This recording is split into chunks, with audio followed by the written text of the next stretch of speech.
Kuyintokozo ukuthi sikwazi ukukhuluma nawe kwi-channel noma kuPhasamivi sicela wenze okubalulekile nokufanele ukulike nokusubscribe bese unikela kwi-channel Amandla khona sibheka la udaba olwamaphupho njengenjwayelo uNtombi yomZulu uthi sawubona pastor ithele ukubuza ukuthi kusiphupha umude kusho ngamanye amazwi la she sees herself taller than what she is njengamanje how she is njengamanje she's tall, very tall than other people ngaso sikhathi. So ukuphupha umude nake singakusho.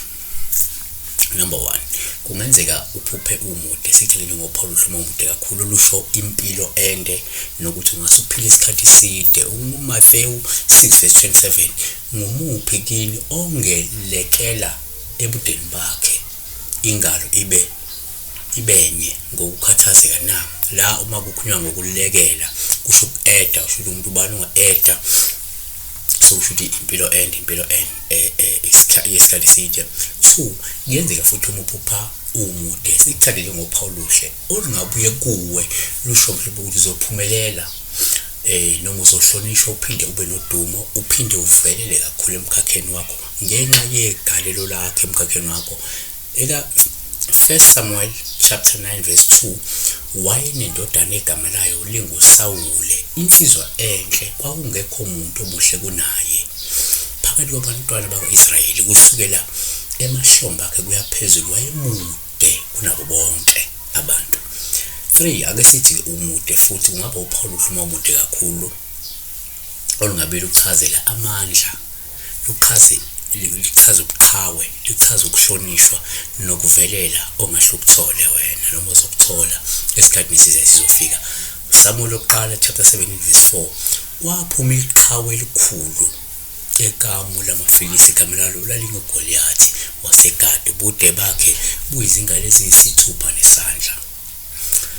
Asithi kodwa ke number 4 kungenzeka uphuphe futhi umude kanti kuwe ke sewuPaul uhle osuke lichaza nje ukuthuthuka nokuphakama kwamandla kamoya lawa kwembethe wena mawukuthi njengamanje umuntu omatasatasa lokulungisa nomoya wesidalo lesikwembethe ngenzeka usohambe le spiritual alignment and after that you see yourself usumude. That means now sikuphakeme lesidalo sikuphakeme amandla manje lawa kwembethe.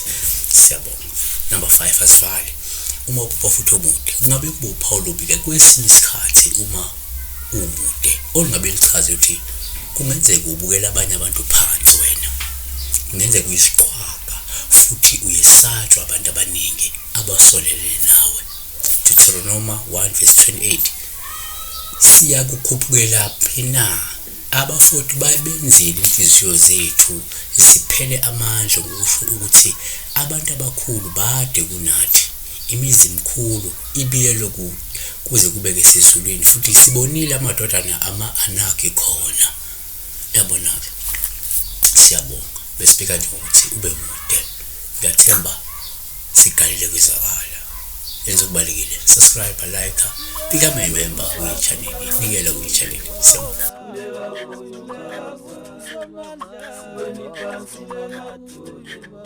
Kuleka kuyo Jesu,